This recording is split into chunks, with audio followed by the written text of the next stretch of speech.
The grand stage lights had barely dimmed and the thunderous applause still echoed in the hallowed halls of the Royal Opera House. Isabella Rossi, the world's most celebrated soprano, floated off stage, a shimmering vision in silken pearls. Her performance as Violetta in La Traviata had, as usual, been flawless, emotionally devastating, and utterly magnificent. Back in her opulent dressing room, the air still thick with the scent of lilies and triumph, Isabella settled onto a velvet chaise. Her assistant, Marco, carefully removed her heavy wig. A young journalist, Sarah, perched nervously on the edge of a gilded chair notepad, clutched in hand. "Maestra Rossi," Sarah began, her voice a little breathless. "Your performance tonight was transcendent." "Truly," Isabella offered a gracious, practiced smile. "Thank you, my dear. One strives for truth in art." "Indeed," Sarah continued, her eyes bright with earnest admiration. "I was wondering, given your incredible range and emotional depth, what other musical forms or artists inspire you? Perhaps outside the classical realm." Isabella's elegant hand, adorned with a magnificent diamond ring, waved dismissively. "My dear Sarah, one finds inspiration where true artistry resides, the depth, the complexity, the profound human experience woven in. Puccini, Mozart, that is where my heart lies. Other forms, as you call them, often lack the necessary rigor." Sarah shifted, a faint blush creeping onto her cheeks. "I see. So popular music, for example. Rock and roll. No appeal?" Isabella's perfectly sculpted eyebrow arched. A delicate, almost imperceptible shiver seemed to pass through her. "Rock and roll. My dear, that's hardly music. Is it? More a novelty act for teenagers, a wail and a wiggle. One cannot compare that. Simplistic Norse." She leaned forward slightly, her tone softening as if explaining a complex theory to a child. "It's a phenomenon, I grant you, for certain demographics. A passing fad, but lasting art. Timeless beauty. No, it's an indulgence, a distraction. There's no true soul in it, not in the way grand opera possesses." Sarah hesitated, then ventured. "Even someone like Elvis Presley. Some call him the king. A revolutionary." Isabella let out a soft, pitying sigh. The screams of infatuated girls, not the tears of an audience moved by profound human tragedy. She finished with a decisive nod, as if the matter was closed. Sarah scribbled furiously, though a shadow of disappointment crossed her face. "I understand, Maestra, though I do have a friend, Liam, who's a music promoter, and he believes true music transcends genre. He absolutely adores Elvis, actually." Isabella gave a slight dismissive chuckle. "Liam? Is it? Perhaps he's simply too naive. Some people mistake raw energy for refined skill. It's a common misconception among the less discerning." She took a sip of the herbal tea Marco offered, her expression serene, oblivious to the small sting her words might have inflicted. For Isabella, there was her world of high art, and then there was everything else, and everything else simply didn't measure up. Liam, the naive music promoter, was anything but. He sat across from Isabella Rossi in a chic Minneist cafe the following week, a polite but determined glint in his eyes. He had read Sarah's interview, and while he respected Isabella's talent, her dismissive comments about Elvis had quite frankly irked him. "Maestra Rossi," Liam began, his voice calm and measured. "Thank you for agreeing to meet with me. I apologize if my persistence seems bold." Isabella, draped in a luxurious cashmere wrap, gave a slight nod. "Mr. Thorne Davis, I am a very busy woman. My schedule is meticulously planned, months in advance. Your assistant mentioned a unique opportunity involving a private performance. I confess I am intrigued by the audacity of your proposal." She expected some aspiring classical musician seeking her patronage, perhaps a young tenor hoping for a master class. Liam offered a small, knowing smile. "It is indeed unique, Maestra, not in the way you might expect. I represent an artist, a singer, whose talent I believe is unparalleled. He performs work would profoundly challenge your current perceptions of music." Isabella raised a perfectly sculpted eyebrow. "Challenge my perceptions, my dear Mr. Thorne Davis.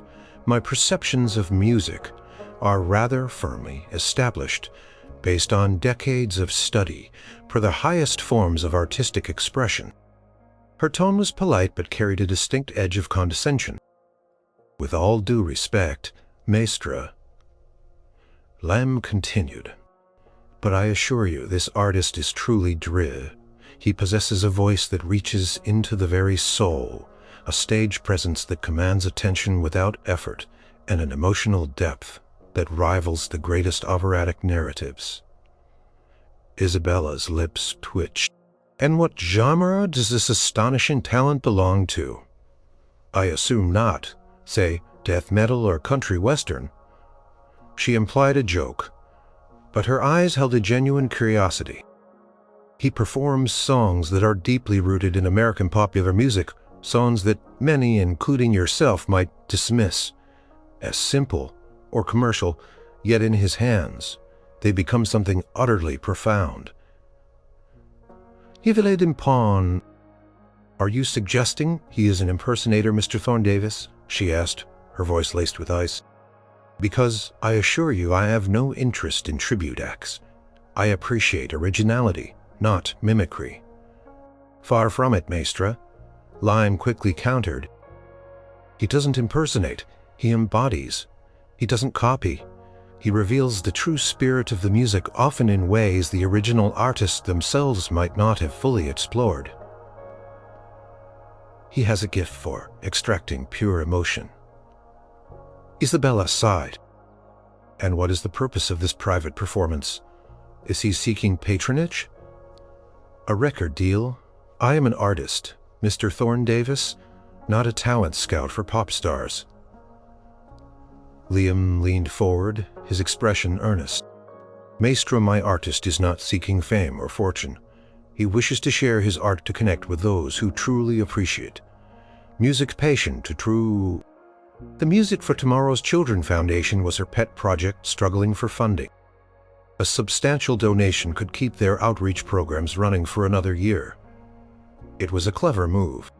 She considered it, weighing her disdain for simplistic noise against her devotion to the children's charity. Her curiosity, despite herself, was also piqued. Perhaps it would be an amusing diversion. She could politely endure the performance, collect the donation, and then resume her serious artistic life. "Very well, Mr. Thorne Davis," Isabella conceded, a hint of a smirk playing on her lips. "You have presented an offer I find difficult to refuse. One private performance. I will allocate 1 hour of my precious time, but I must warn you my standards are exceptionally high." Liam's smile was genuine. "I wouldn't expect anything less, Maestra. And I assure you, this will be an hour. You will never forget." He didn't sound arrogant, just utterly confident. Isabella for the first time felt a flicker of something she couldn't quite place. Intrigue, apprehension. The venue Lime had chosen was certainly unconventional. It wasn't a concert hall, nor a grand salon. Instead, it was a repurposed art gallery in a quiet, historic part of the city. The space was vast, with high ceilings and beautiful natural light during the day. But now, in the evening, it was bathed in the warm, dim glow of strategically placed spotlights. Isabella arrived promptly at the appointed time, dressed elegantly but simply in a dark silk dress, her diamond earrings, her only concession to her usual grandeur. She felt a familiar knot of impatience in her stomach. She had dismissed her manager, wanting this to be a quick private affair. Liam was waiting for her at the entrance, looking as calm and collected as ever. "Maestra Hosi," he greeted, with a respectful nod. "Welcome. Thank you for coming." Isabella offered a cool, polite smile. Mr. Thorne Davis. I confess this is not quite the setting I anticipated for a performance that promises to transform my musical perceptions. She glanced around the cavernous room. A small, intimate stage had been set up at one end, adorned only with a single microphone stand, a well-worn acoustic guitar leaning against an amplifier, and a simple upholstered stool. No grand piano, no orchestral pit. The focus tonight is entirely on the music, Maestra, Liam explained, gesturing towards a plush antique armchair placed strategically in front of the stage. Clearly, distraction. Isabella settled into the chair, her back straight, an air of polite skepticism radiating from her. She glanced at her watch. She had an early morning rehearsal. This hour was on borrowed time. She expected some well-meaning but ultimately misguided musician, perhaps a gifted amateur who thought volume equated to emotion. She mentally prepared to be bored, to smile politely, to offer a vague compliment, and then to leave secure in her donation to the children's charity. "So, Mr. Thorne Davis," Isabella began, her voice carrying easily in the hushed space. "Who is this mysterious artist, and when will he begin? I'm on a rather tight schedule." Liam's expression remained unreadable, though a hint of a knowing twinkle appeared in his eyes. "He will begin shortly, Maestra. He prefers to remain unannounced for now. He believes the music should speak for itself." Isabella scoffed inwardly, a theatrical flourish. How very pop star. She folded her hands in her lap, her patience already wearing thin. She cast her gaze around the empty gallery. The only other person present was Liam. It was truly a private performance. The lights in the gallery dimmed even further, leaving only the stage area illuminated. Isabella leaned back a sigh, threatening to escape her lips. She hoped this wouldn't be too painful. She hoped she wouldn't have to feign too much enthusiasm. She adjusted her posture, ready to endure. She waited for the wail and wiggle. She so confidently expected a subtle shift in the air. A presence, a figure, emerged from the shadows at the side of the stage. He walked with a quiet confidence, not swaggering, not over the top, but with an undeniable charisma that seemed to fill the vast space. Isabella's eyes narrowed. He was a man of medium height, with dark hair swept back in a style that hinted at a bygone era, but wasn't a direct copy. He wore a simple, impeccably tailored black suit, no sequins, no flashy embellishments. He looked refined, not what she expected from a rock and roll performer. Picked up the acoustic guitar, adjusting the strap, his movements fluid and practiced. He glanced at Isabella, his eyes meeting hers across the space. There was a directness in his gaze, a quiet intensity as if he understood her skepticism, yet wasn't intimidated by it. He didn't smile, didn't nod, just held her gaze for a moment, a silent acknowledgement. Isabella felt a flicker of something unexpected. Not awe, not yet, but a faint stirring of genuine curiosity. He was certainly not what she had envisioned. "Is this a joke?" She thought, a smirk threatening to form on her lips. He wasn't a cheap impersonator, but still, what could this man with his acoustic guitar possibly show her about music? She waited. She braced herself, took a deep breath, adjusted the microphone to his height. The silence in the gallery was profound, almost suffocating in its anticipation. Then he strummed a single clean resonant chord on his acoustic guitar.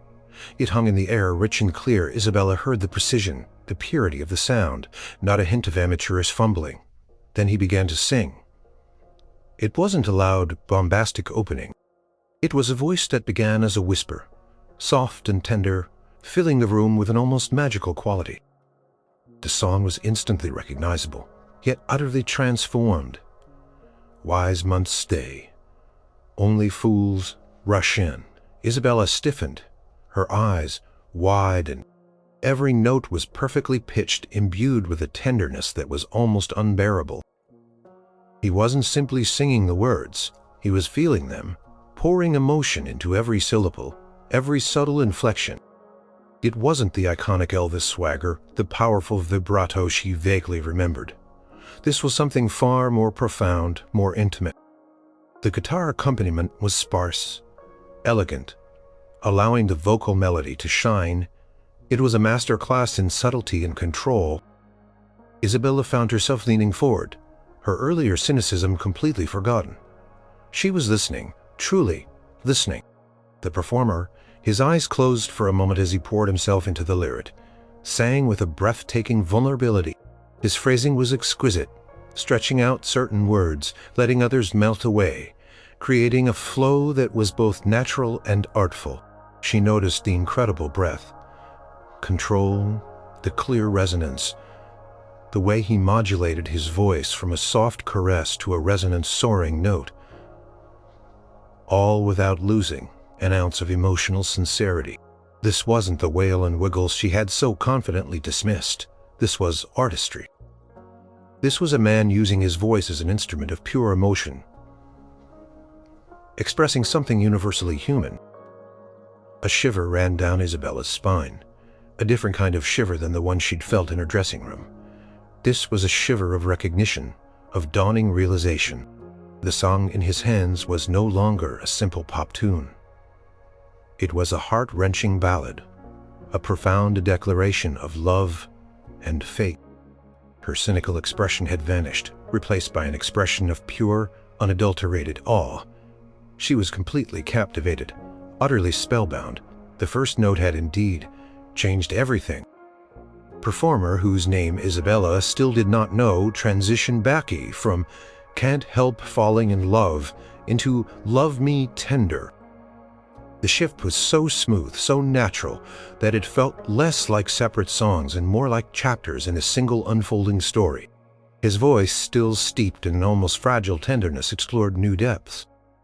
He didn't just sing the words, he caressed them. Each syllable weighted with affection and a quiet yearning. Isabella watched, mesmerized, as his fingers danced over the guitar strings, conjuring a melody that was both familiar and entirely new in its elegant simplicity. She noticed the small details, the slight tilt of his head as he hit a particularly poignant note, the way his eyes seemed to gaze inward, as if pulling the emotion from some deep hidden well within himself. His stage presence was captivating, not through flashy moves, but through a profound stillness, an intense focus that drew every ounce of attention to his voice. And the story he was telling, he wasn't performing. He was being... Isabella, the prima donna who had once critiqued every performance with an almost surgical precision, was now utterly passive, completely absorbed. Her arms, which had been crossed defensively over her chest, had long since dropped to her lap. She leaned forward in her armchair, her posture mirroring her eagerness to absorb every nuance of the performance. She found herself analyzing his technique despite herself. The breath control was impeccable, allowing for long sustained notes that swelled with emotion before fading delicately. The vibrato, when he used it, was controlled and expressive, never overdone. He had a surprising range, moving effortlessly between a soft, intimate croon and a powerful, resonant belt, always with absolute command over his instrument. These were qualities she prized in operatic singers, yet here they were applied to music she had so casually dismissed. As he moved into "Are You Lonesome Tonight?" the song took on an almost operatic quality in its dramatic tension. The spoken interlude, often delivered with a touch of kitsch in other versions, was here a moment of raw, vulnerable confession, delivered with a quiet intensity that Isabella found incredibly. His voice cracked just slightly on certain words, not from weakness but from the sheer weight of emotion. Isabella's mind raced, making connections she never thought possible. Pain of a lost love in "Are You Lonesome Tonight" was no different in its essence from the heartbreak of Mimi in "La Bohème." The longing, the vulnerability, the universal human experience of love and loss, it was all there distilled into these seemingly simple songs. Her prejudice, built over decades, was melting away like snow under a warm spring sun. She realized how deeply unfair, how utterly ignorant her previous pronouncements had been. She had judged an entire genre, an entire cultural movement, without truly listening. Without allowing herself to feel, she had dismissed it as noise because it didn't fit her preconceived notions of what art should be. The atmosphere in the room had shifted entirely. What began as a silent, skeptical anticipation on Isabella's part had transformed into a shared, almost sacred moment of musical communion. She was no longer just an audience member. She was a witness to a profound artistic revelation. The spell deepened with every note, every word, every subtle gesture. The performance reached its crescendo with Suspicious Minds. But just like the other songs, Leo Thorne, as Isabella now knew him to be, having briefly glimpsed Liam's mental notes before the performance, didn't just sing it. He transformed it. He began with a slow, bluesy introduction on his guitar, setting a mood of weary introspection. His voice was raw, tinged with a beautiful melancholy, weaving through the lyrics of mistrust and desperation. Then, gradually, the song began to build. The pace quickened. The intensity mounted. He unleashed the full power of his voice, a soaring, passionate force that filled the gallery space. Isabella felt the hairs on her arms stand on end. He was not just singing about suspicion. He was embodying the torment of it, the constant battle within one's own heart.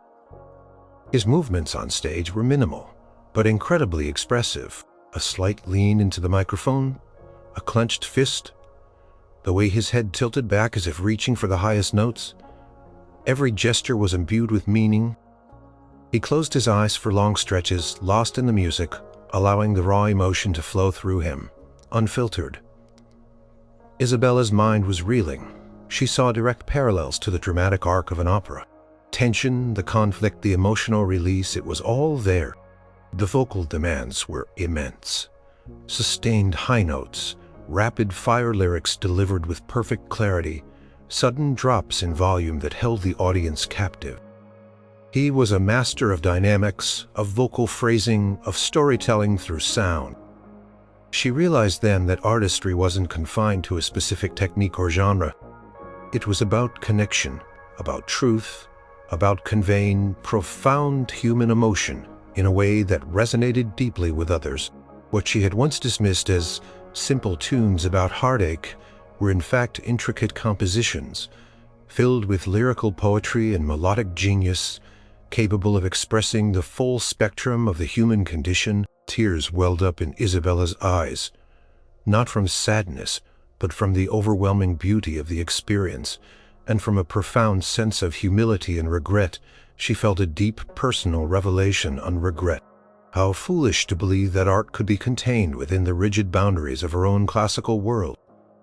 Leo Thorne hit a final, powerful note, a long, sustained sound filled with the ache of the song's unresolved conflict. The guitar reverberated, and then silence. A heavy, breathtaking silence that hung in the air, filled with the echoes of his voice and Isabella's stunned emotions. For a long moment, Isabella remained frozen, utterly overwhelmed. Then, slowly, almost instinctively, she began to clap, a single powerful clap, then another, then a cascade of applause from just her filling the quiet space. It was not polite applause. It was heartfelt, raw, utterly genuine. She rose slowly from her seat, her eyes glistening, her usual composure completely shattered. The final lingering note of Suspicious Minds faded into a profound silence. Isabella remained standing, her eyes still glistening, her hands still trembling from the force of her unexpected applause. She was utterly speechless, her mind racing to comprehend the emotional earthquake she had just experienced. Leo Thorne, the enigmatic performer, lowered his guitar and offered a slight humble bow. He looked at her, and in his eyes Isabella saw not triumph or pride, but a quiet understanding, almost a shared intimacy. Liam, who had been a silent witness throughout, now stepped forward, a satisfied smile on his face. Isabella finally found her voice, though it was a whisper, thick with emotion. She walked slowly towards the small stage, her usual regal bearing replaced by an unexpected vulnerability. "Mr. Thorne," she began, her voice barely audible, I don't know what to say." She stopped before him, looking up into his eyes. I have spent my life dedicated to what I believed was the pinnacle of musical artistry. I have judged, I have dismissed, I have scoffed at entire genres, at artists I foolishly deemed simplistic.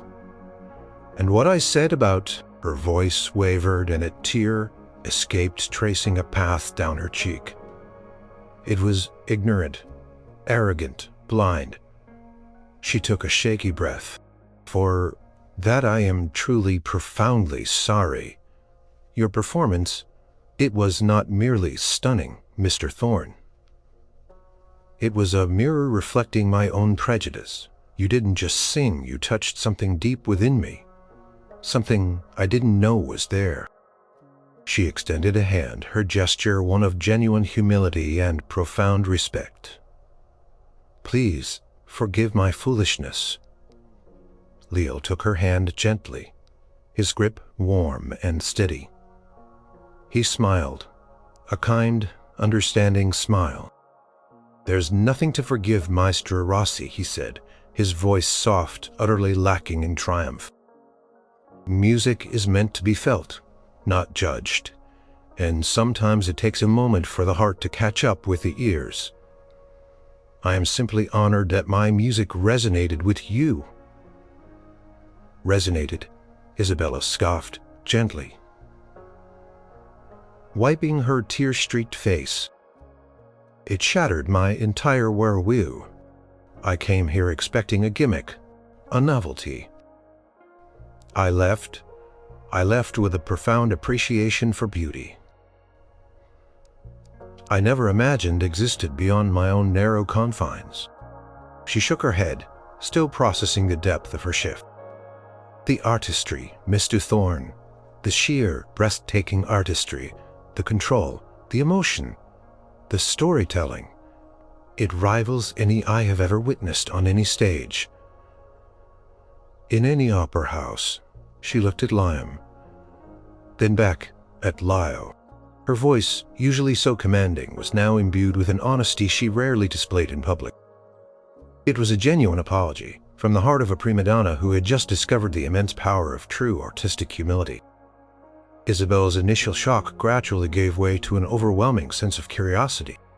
After the initial outpouring of apology and gratitude, she insisted on sitting down with Leo Thorne and Lai. Her usual elegant composure had returned, but now it was tinged with a new softness, a genuine openness she rarely displayed. Mr. Thorne, Isabella began, her voice still laced with wonder. I must confess, I am deeply curious. Your connection to this music, to the spirit of Elvis Presley, is extraordinary. You don't just mimic, you channel. How do you achieve such depth?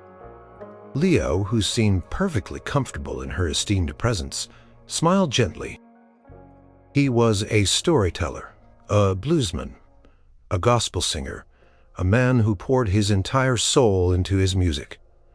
He simply used a different language than an opera singer. But the message, the emotion, was the same. Isabella language, she echoed thoughtfully. Yes, I am beginning to understand that now. For so long, I believed only one language, one form held true. Artistic merit. My upbringing was very strict, very focused on the classical canon. And she paused, a rare moment of vulnerability showing in her eyes. I became rigid, closed off, afraid perhaps of anything that didn't fit into my carefully constructed box of high art. Leo nodded in understanding. I was classically trained myself, actually, he admitted, a surprising revelation. Piano and voice. I appreciate the discipline, the structure, the immense beauty of opera, but I found my soul, my true voice, in the raw honesty of rock and roll. In the storytelling power of the blues. That explains the technique, the breath control, the phrasing, the sheer power you can unleash. But you choose this. She gestured vaguely towards the guitar. I choose what moves me, Maestra. What allows me to express the most truth, Leo replied simply. And I believe true art transcends genre, whether it's an aria, a blues lament, or a rock ballad. The common threads are passion, storytelling. Leo always says that Elvis was an opera in himself. The drama, the highs and lows, the tragic ending. A complete human story. Isabella considered this, a new light dawning in her eyes. An opera, she murmured, and a faint, genuine smile touched her lips. Yes, I can see that now. The drama, the voice, the pathos.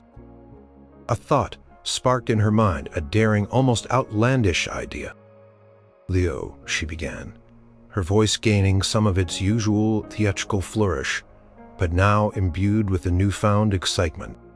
You have shattered my illusions in the most beautiful way possible. I wonder, would you be open to exploring something truly unconventional?